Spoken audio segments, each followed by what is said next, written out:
எப்படி இருக்கு இந்த மேஜிக்? பழைய நகையை கொடுத்து வைட் 11 மந்த்ஸ்ல அதே அடைக்கு புது நகையை எடுத்துக்கோங்க. எக்ஸ்ட்ராவா ₹1 தர வேண்டாம். Magic old gold exchange. ஆளுநர் பேருரைக்கு நன்றி தெரிவிக்கும் தீர்மானத்தின் மீது விவாதம். மாண்புமிகு உறுப்பினர் முனைவர் த. இனிகோ இருதயராஜ் அவர்களை பேச அன்போடு அழைக்கிறேன். மாண்புமிகு பேரவைத் தலைவர் அவர்களே, ஆளுநர் உரை மீதான விவாதத்தில் கலந்து கொண்டு எனது கருத்துக்களை இதே அவையிலே பகிர்ந்து கொள்ள வாய்ப்பளித்த தமிழ் சமூகம் உண்மையான விடியலைக்கான இரவு பகல் பாராது உழைத்துக் கொண்டு திராவிட மாடல் ஆட்சியை பார்ப்புகளும் ஆட்சியாக நடத்தி கொண்டிருக்கிற தமிழ்நாட்டினுடைய முதலமைச்சர் அண்ணன் தளபதி அவர்களுக்கும் துணை முதலமைச்சர் அவர்களையும் வணங்கி எனது உரையை தொடங்குகிறேன். இந்த பெருமைமிகு சட்டப்பேரவை மன்றம் என்பது ஒரு மக்கள் மன்றம். மக்களால் தேர்ந்தெடுக்கப்படுகிறவர்கள் கூடுகின்ற மன்றம். மக்களால் தேர்ந்தெடுக்கப்பட்டவர்கள் மக்கள் பிரச்சனைகளை விவாதிக்கின்ற மன்றம். தென்னகத்து பெர்னாட்ஷா பேரறிஞர் அண்ணா, முத்தமிழறிஞர் தலைவர் கலைஞர் அண்ணன் தளபதி அவர்களால் வழிநடத்தப்படுகின்ற மன்றம், வழிநடத்தப்பட்ட மன்றம். இந்த மன்றத்திற்கு என்று ஒரு மரபு இருக்கிறது. இந்த மாமன்றத்திற்கு என்று சட்ட விதிகள் இருக்கின்றது. பல்துறை வித்தர்கள் நிரம்பிய இந்த மாமன்றம், இந்த மாமன்றத்தை ஒழுங்குபடுத்த மக்கள் பிரதிநிதிகளால் தேர்ந்தெடுக்கப்பட்ட சட்டப்பேரவை தலைவர் இருக்கிறார். மாமன்றத்திற்கென்று பல்வேறு பெருமைகள் இருக்கின்றன. ஆனால் தொடர்ந்து இந்த மன்றத்தை ஒருவர் அவமதித்து செல்கிறார். 2022ஆம் ஆண்டு இதே அவைக்கு வந்தவர் முதலில் தமிழ்தாய் வாழ்த்து, பிறகு தேசிய கீதம் பாடப்பட்டு ஆளுநர் உரையை வாசித்துவிட்டு எந்த வம்பும் தும்பும் செய்யாமல் சென்றார். அடுத்த வருடம் ஆளுநர் உரையில சில பகுதிகளை படிக்க மாட்டேன் என்றார். வம்பு செய்வதையே தொழிலாக வைத்துள்ளார். பொதுவாக ஒரு நிகழ்ச்சி தொடங்குகின்ற முன்பு தமிழ்தாய் வாழ்த்து பாடுவதும் இறுதியில் தேசிய கீதம் பாடுவதும் தான் காலம் காலமாக நாம் கடைபிடிக்கின்ற மரபு. பள்ளிகளிலும் பொதுக்கூட்டங்களிலும் அரசு நிகழ்ச்சிகளிலும் பொது நிகழ்ச்சிகளிலும் இதுதான் நடைமுறை என்று நாம் பார்த்து கொண்டிருக்கிறோம். ஏன் பாரதிய ஜனதா ஆட்சி செய்கின்ற புதுச்சேரி, மகாராஷ்டிரா, ஒடிசாவில் கூட அந்தந்த மாநில பாடல்கள் முதலிலே, பிறகு நிறைவிலே தேசிய கீதம் பாடப்பட்டு வருகிறது. குடியரசு தினத்திலும் சுதந்திர தினங்களிலும் கூட தேசிய கீதத்தை இறுதியில் தான் பாடுவார்கள். ஒரு பேச்சுக்கு அவருடைய விருப்பப்படி தேசிய கீதத்தை முதலில் பாடிவிட்டால் என்ன நடக்கும் தெரியுமா? சபை முடிஞ்சிருச்சுன்னு நாங்கெல்லாம் எந்திரிச்சு வெளியே போயிடுவோம். சபை காவலர்கள் என்ன பண்ணுவாங்க?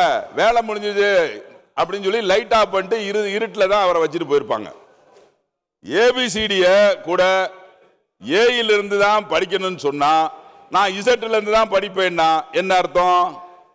மரபுகளை மாற்றி நினைத்த நேரத்தில் நினைத்த இடத்தில் எல்லாம் பாடப்படுவதற்கு தேசிய கீதம் ஒன்றும் RSS கணக்கீதம் இல்லை என்பதை நான் இந்த மன்றத்திலே பதிவிட விரும்புகிறேன். இந்திய நாட்டினுடைய பூர்வ குடிகளாக, மண்ணின் மைந்தர்களாக எங்கள் தாத்தனும் பாட்டனும் போராடி பெற்று கொடுத்ததுதான் இந்த நாட்டிற்கு சுதந்திரம். அதன் வழியாக வந்ததுதான் தேசிய கீதம். இந்தியாவில் பிறந்த பூர்வ குடிகள் அந்த தவற்றை எப்போதும் செய்ய மாட்டார்கள். ஆளுநரோ அரசமைப்பு சட்டத்தை மதிக்க மாட்டேன் என்கிறார். சட்டத்தை மதிக்கவில்லை, உங்கள் முதலாவதையாவது மதிக்கலாம். மாண்புமிகு பிரதமர் மோடி அவர்கள் குஜராத்தினுடைய முதலமைச்சராக இருந்த பொழுது ஆளுநர் என்பவர் ஆளுங்கட்சிக்கு கட்டுப்பட்டு நடக்க வேண்டும், மக்களால் தேர்ந்தெடுக்கப்பட்ட அரசு இருக்கும்போது ஆளுநருக்கு தனிப்பட்ட அதிகாரம் கிடையாது என்றாரே, அவரது கருத்திற்காவது நீங்கள் கட்டுப்பட்டு நடக்க வேண்டாமா? தேர்ந்தெடுக்கப்பட்ட மக்கள் பிரதிநிதிகளை மட்டும் அவர் அவமதிக்கவில்லை, தமிழக மக்களை அவமதிக்கிறார். கேரளாவிலும் நேற்று கர்நாடகாவிலும் இதே நிலைதான். மக்களை அவமதிக்கின்ற இவர்களுக்கு கடிவாளம் போடும் வகையில் மாண்புமிகு தமிழ்நாட்டினுடைய முதலமைச்சர் இனிமேல் ஆண்டின் தொடக்கத்தில் ஆளுநர் என்ற முறையே தடுக்க ஒத்த கருத்து கொண்ட முதல்வருடன் இணைந்து பாராளுமன்றத்தில் குரல் எழுப்பப்படும் என்ற புரட்சிகரமான அறிவிப்புக்கு தலை சாய்த்து இங்கு குழுமையுள்ள மக்கள் பிரதிநிதிகளின் சார்பாக நன்றியை தெரிவித்துக் கொள்கின்றேன். இங்கிருந்து சென்ற ஆளுநர் அவர்கள் 10 நிமிடத்தில் ஒரு அறிக்கை வெளியிட்டார். அந்த அறிக்கையிலே அவர் சொல்லுகின்ற அனைத்தும் உண்மைக்கு மாறானவை என்று. யார் உண்மைக்கு மாறானவர்? அரசா நீங்களா? அவர்தான் உண்மைக்கு மாறான விஷயங்களை மட்டும் பேசுபவர் என்று ஒரு உதாரணத்தை நான் இந்த அவையில வைக்க கடமைப்பட்டிருக்கிறேன். 4/3/2024 ஆண்டு ஆளுநர் மாளிகையில் நடைபெற்ற புத்தக வெளியீட்டு விழா ஒன்றில் திராவிட மொழிகளின் ஒப்பிலக்கத்தை எழுதிய ராபர்ட் கால்டுவெல் பற்றி குறிப்பிட்டு பேசும்போது Robert Caldwell I saw somewhere written there, he was a graduate, he is a school dropout, he didn't cross, he didn't pass even high school என்று குறிப்பிட்டு பேசினார். அதாவது ராபர்ட் கால்டுவெல் பள்ளி படிப்பை முடித்து விட்டார், உயர்நிலை பள்ளியில் பாஸ் ஆகாதவர் என்று அவர்கள் கூறியிருக்கிறார். Robert Caldwell school drop out அல்ல, பெருமை மிகு இங்கிலாந்து கிளாஸ்கோ பல்கலைக்கழகத்தில் PhD அதாவது டாக்டர் பட்டம் பெற்றவர் என்பதற்கான சான்று இதோ பேரவைத் தலைவர் அனுமதி பெற்று விட்டேன், இந்த சான்றை அவையிலே சமர்ப்பிக்கின்றேன். இதோ அவர் படித்த PhD படித்த படிப்பு சர்டிபிகேட். இந்த சர்டிபிகேட்டுடைய ஒரிஜினல் லண்டனில் இல்லை, அவர் வாழ்ந்த இடையன்குடி பாளையங்கோட்டையில CSI திருமண்டல பேராயரிடம் பத்திரமாக உள்ளது. வேண்டுமென்றால் போய் பார்த்துக்கலாம், இல்லைன்னா நான் கொரியர் கூட அனுப்புறேன். இப்படி பொதுவெளியிலே தொடர்ந்து உண்மைக்கு மாறான தகவல்களை பேசுகின்றவர் திராவிட மாடல் ஆட்சி குறித்து உண்மைக்கு மாறான தகவல்களை வெளியிடுகிறார். இந்தியாவின் பல மாநிலங்களுக்கு முன்னோடி திட்டமான மகளிர் விடியல் பயணம் திட்டம் மூலம் தமிழ்நாட்டில் ஒவ்வொரு பெண்மணியும் மாதத்திற்கு 888 ரூபாய் சேர்த்து வைக்கிறார்கள். வறுமை ஒழிப்பதில் தமிழ்நாடு இந்தியாவிலேயே முதலிடத்தில் இருக்கிறது என்று நீட்டித்து நிலையான வளர்ச்சி குறியீடுகள் குறித்த 2024 ஆண்டு நிதி ஆயோக், ஒன்றிய அரசினுடைய நிதி ஆயோக் அறிக்கை கூறுகிறது. இது உண்மைக்கு மாறானதா? கலைஞர் மகளிர் உரிமை திட்டத்தின் மூலம் 1,30,00,000 பெண்கள் ஒவ்வொரு மாதமும் 1000 ரூபாய் பெறுகிறார்கள். தன்னம்பிக்கையோடு வாழ்க்கையை எதிர்கொள்கின்ற இந்த பெண்கள் அப்படி ஒரு வாழ்க்கையை ஏற்படுத்தி கொடுத்த திராவிட மாடல் அரசை பாராட்டி கொண்டிருக்கிறார்கள். மனித வளங்களை வளர்ப்பதில் மகாராஷ்டிரா, குஜராத் மாநிலங்களை விட தமிழ்நாடு முன்னேறி இருக்கிறது என்று இந்திய ரிசர்வ் வங்கியினுடைய 2023-24 ஆண்டிற்கான வளர்ச்சி குறித்த ஆய்வு எடுத்திருக்கிறது. இந்த ஆய்வை உண்மைக்கு மாறானவை என்று சொல்கிறாரா? எந்த ஒரு குழந்தையும் பசியோடு பாடம் படிக்க வரக்கூடாது, வெறும் வயிற்றோடு பிள்ளைகள் பள்ளிக்கு அனுப்பி வைத்து விட்டோமே என்று எந்த தாயும் கவலைப்பட்டு விடக்கூடாது என்ற நோக்கில்தான் தொடங்கப்பட்ட முதலமைச்சருடைய காலை உணவு திட்டம், உன்னதமான திட்டம் மூலம் சற்றே ஏறக்குறைய 20 லட்சம் குழந்தைகள் பயனடைந்து வருகிறார்கள். இது போன்ற நல்ல திட்டங்கள் தான் உயர்கல்வி மாணவர் சேர்க்கையிலே 43% பெற்று இந்திய அளவில் தமிழ்நாடு முதலிடத்திலே இருப்பதாக இந்திய உயர்கல்வி நிறுவனமான ஐஷா பாராட்டுகிறது. பெருந்தலைவர் காமராஜர் கல்லூரி மேம்பாட்டு திட்டத்தின் கீழ் கடந்த 4 ஆண்டுகளில் மட்டும் 909 கோடி ரூபாய் மதிப்பீட்டில் அரசு பொறியியல், கலை, அறிவியல் மற்றும் பல்கலைக்கழக தொழில்நுட்ப கல்லூரிகளில் கூடுதல் வகுப்பறைகள், ஆய்வகங்கள், பணிமனைகள், தகவல் தொழில்நுட்பம் உள்ளிட்ட அனைத்து உட்கட்டமைப்பு வசதிகளையும் மேம்படுத்த நடவடிக்கைகள் மேற்கொள்ளப்பட்டு வருகின்றன. பேராசிரியர் அன்பழகன் பள்ளி மேம்பாட்டு திட்டத்தின் கீழ் கடந்த 5 ஆண்டுகளில் 4247 பள்ளி கட்டிடங்கள் கட்டுமானத்திற்கு 1350 கோடி ரூபாய் ஒதுக்கீடு செய்யப்பட்டு இப்போது வரை பணிகள் மேற்கொள்ளப்பட்டு வருகின்றன. ஆனால் நீங்களோ கல்வி தரத்தில் தமிழ்நாடு சரிவை சந்திப்பதாக முழு பூசணிக்காயை சோற்றில் அல்ல, உங்கள் உண்மைக்கு மாறான அறிக்கையிலே மறைக்க முயற்சிக்கிறீர்களே.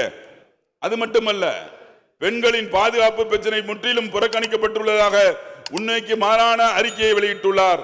குடும்பத்தை காப்பாற்ற பெரும் வேலைவாய்ப்பு கனவோடு நகரங்களுக்கு வருகின்ற பெண்கள் நவீன வசதிகளுடன் நியாயமான கட்டத்தில் பாதுகாப்பாக தங்குவதற்கு தமிழ்நாடு முழுக்க 19 தோழி விடுதிகள் ஏற்படுத்தி கொடுக்கப்பட்டிருக்கின்றன. இது போன்ற தொலைநோக்கு திட்டங்களின் வழியாகத்தான் தமிழ்நாடு இந்தியாவிலேயே தொழிற்சாலைகளில் பெண் ஊழியர்களை அதிகமாக கொண்ட மாநிலம் என்கின்ற பெருமை பெற்றிருக்கிறது. இதனால் தான் அவத்தார் என்கின்ற குழும அறிக்கை பெண்களுக்கான பாதுகாப்பு நகரங்களிலே சென்னைக்கு 4வது இடத்தை பெருமை வாய்ந்ததாக கூறுகிறது.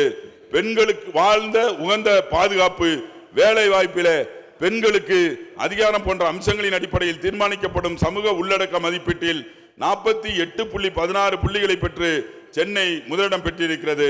பெண்கள் பாதுகாப்பை உள்ளடக்கிய சமூக உள்ளடக்க மதிப்பீட்டின் அடிப்படையில் 125 நகரங்கள் பட்டியலில் தமிழ்நாட்டினுடைய 12 மாவட்ட நகரங்கள் இடம் பிடித்திருக்கின்றன. இவை மட்டுமல்ல, தேசிய அளவிலான தனிநபர் வருமானத்தில் தமிழ்நாடு இந்தியாவிலேயே 2ஆம் இடத்தில் இருக்கிறது என்று கடந்த ஆண்டு ஜூலை மாதம் 21ஆம் தேதி நாடாளுமன்றத்திலே ஒன்றிய நிதி அமைச்சர் பங்கஜ் சௌத்ரி பாராட்டி பேசியிருக்கிறாரே, அந்த பாராட்டுதலை உண்மைக்கு மாறானவை என்று சொல்லுகிறாரா என்பதை நான் இந்த அவையிலே பதிவு செய்ய விரும்புகிறேன். முதியோர்கள், மாற்றுத்திறனாளிகள் என்றால் முடியாதவர்கள், இவர்களது வாழ்க்கை முடிந்துவிட்டது, போய்விட்டது என்று உறவினர்கள் உதறிவிடும் நிலையில ரேஷன் பொருட்களை அவர்கள் இல்லத்திற்கு கொண்டு சென்று வழங்குகின்ற தாய்மானவன் திட்டம் மூலம் 27.55 லட்சம் வயது முதிர்ந்தோர் மற்றும் மாற்றுத்திறனாளிகள் பயனடைந்து வருகிறார்களே. வயது முதிர்ந்தோர் மற்றும் மாற்றுத்திறனாளிகள் பாதுகாப்பு ஆதரவு சூழ்நிலை உறுதி செய்ய 25 அன்பு சோலை இல்லங்கள் தமிழ்நாடு முழுவதும் செயல்படுத்தி வருகின்றன. இந்த அரசு குறித்து அவர்களை போய் கேட்டு தெரிந்து கொள்ளுங்கள். நானும் இருக்கிறேன் என்று தன்னுடைய இருப்பை காட்டிக்கொள்ள பேசு பொருளாக இருக்க மட்டுமே ஆசைப்படாதீர்கள். நாட்டில் மக்கள் என்ன பேசிக் கொள்கிறார்கள் என்பதையும் கொஞ்சம் காது கொடுத்து கேளுங்கள். அதுபோல அண்ணல் அம்பேத்கர் அயலக கல்வி திட்டத்தின் கீழ் அதிகபட்ச உதவியை 36 லட்சம் ரூபாயாக உயர்த்தி அதுபோன்ற பலன்களை வழங்கி வருகிறது. இதன் மூலம் இந்த 5 ஆண்டுகளில் மட்டும் 385 ஆதி திராவிடர் மற்றும் பழங்குடியின மாணவர்களுக்கு 162 கோடி ரூபாய் உதவித்தொகை அளிக்கப்பட்டு அவர்கள் உலகெங்கிலும் உள்ள பல்வேறு பல்கலைக்கழகங்களில் பயின்று வருகிறார்கள். திராவிட மாடல் ஆட்சியில நான் முதல்வன் திட்டத்தால் என்னால் IPS தேர்வை எழுதி தேர்ச்சி பெற முடிந்தது என்று ஒரு மாணவியின் கருத்து சமீபமாக சமூக வலைதளங்களில் பரவலாக பகிரப்பட்டு வருகிறது. கவர்னர் அவர்களே, நீங்களும் IPS படித்தவர்கள், அந்த மாணவியும் IPS தான். என்ன, அவர் உங்களை விட ஜூனியர். சிறுபான்மையினர் மத்தியில கிறிஸ்துமஸ் விழாவை சில மாநிலங்களிலே கிறிஸ்துமஸ் விழாவை புறக்கணிக்க சொல்லி அதை வன்முறையை ஏற்படுத்தி அந்த சூழ்நிலை இருக்கின்ற பொழுது கண்டன குரல் எழுப்பியவர் இந்தியாவிலேயே முதல் கண்டன குரல் நம்முடைய தமிழ்நாட்டினுடைய முதலமைச்சர் அண்ணன் தளபதி அவர்கள் தான். கிறிஸ்துமஸ் விழாவிற்கு இனி லீவு கிடையாது என்று சொல்லி சொன்னது யாரு? உத்தரப்பிரதேசம். ஆனால் தமிழகத்திலே நம்முடைய தமிழக முதல்வர் இங்க இருக்க கிறிஸ்தவ மக்களோடு சிறுபான்மை மக்களோடு இணைந்து கிறிஸ்துமஸ் விழாவை கொண்டாடிய வரலாறும் இந்த மண்ணில் தான். நாடு முழுவதும் மைனாரிட்டி மக்கள் அச்சத்தோடு பயத்தோடு வாழ்ந்து கொண்டிருக்கிற நேரத்தில் தமிழகத்தில் அவர்கள் அமைதியோடு வாழ நடவடிக்கை செய்து கொடுத்திருக்கிறது நம்முடைய திராவிட மாடல் அரசு என்பதை நான் இந்த நேரத்தில் பதிவு செய்து, அது மட்டுமல்ல 2019 ஆண்டு முந்தைய ஆட்சியில சிறுபான்மையினர் கல்லூரிகளுக்கான உரிமைகள் GO நம்பர் 5 வழியாக பறிக்கப்பட்டது. ஆனால் அந்த GO நம்பர் 5ஐ ரத்து செய்து மீண்டும் சிறுபான்மை கல்லூரிகளுக்கான உரிமையை பெற்று தந்துள்ளார். பிப்ரவரி 12ஆம் தேதி சிறுபான்மை கல்லூரிகள் எல்லாம் நன்றி அறிவிக்கின்ற கூட்டமும் நடக்க இருக்கிறது என்பதை நான் இந்த நேரத்தில் தெரிவித்துக் கொண்டு, நேற்று கூட சிறுபான்மை மாணவ மாணவியர் வெளிநாடுகளில் பட்டப்படிப்பு மேற்கொள்ள 10 மாணவர்களுக்கு 3,60,00,000 திருவாரூர் பெரும்பண்ணையார் திருக்கோயில்களிலும் ராமநாதபுரம் மூக்கையோர் தேவாலயங்களிலும் 1,80,00,000 காசோலை தன்ற நேற்று நிகழ்வு நடந்திருக்கிறது. இத்தனை பாராட்டுகளும் சாதனைகளும் சொந்தக்காரரான திராவிட மாடல் அரசினுடைய முதல்வர் தலைமையிலான இந்த ஆட்சி தொடர மீண்டும் திராவிட மாடல் அரசு 2.0 ஆட்சி அமைய வேண்டும் என்ற தமிழ்நாடு மக்கள் ஆவலோடு காத்துக் கொண்டிருக்கிறார்கள்.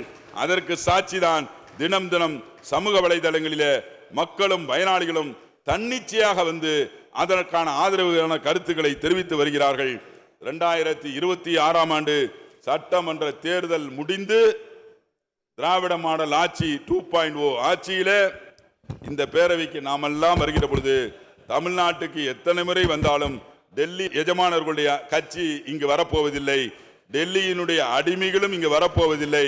234க்கு 234 வரலாறு காணாத வெற்றி பெற்று எதிர்கட்சியும் நாம் தான் ஆளுங்கட்சியும் நாம் தான் என்ற நிலை மாறி வருகிற போது அதற்காக நம்முடைய முதல்வர் மிக சாதுரியத்தோடு மிக பொறுமையோடு திட்டமிடல் செய்து இந்த பெருமையை உருவாக்கி தந்து கொண்டிருக்கிற நம்முடைய தமிழ்நாட்டு முதலமைச்சர் அவர்களுக்கு நன்றி சொல்லி வாய்ப்புக்கு நன்றி கூறி விடைபெறுகின்றேன். நன்றி, வணக்கம். எப்படி இருக்கு இந்த மேஜிக்? பழைய நகையை கொடுத்து White 11 monthsல அதே அடைக்கு புது நகையை எடுத்துக்கோங்க. எக்ஸ்ட்ராவா ₹1 தர வேண்டாம். Magic old gold exchange. மின்னம்பலம்.com தமிழின் முதல் மொபைல் பத்திரிகை.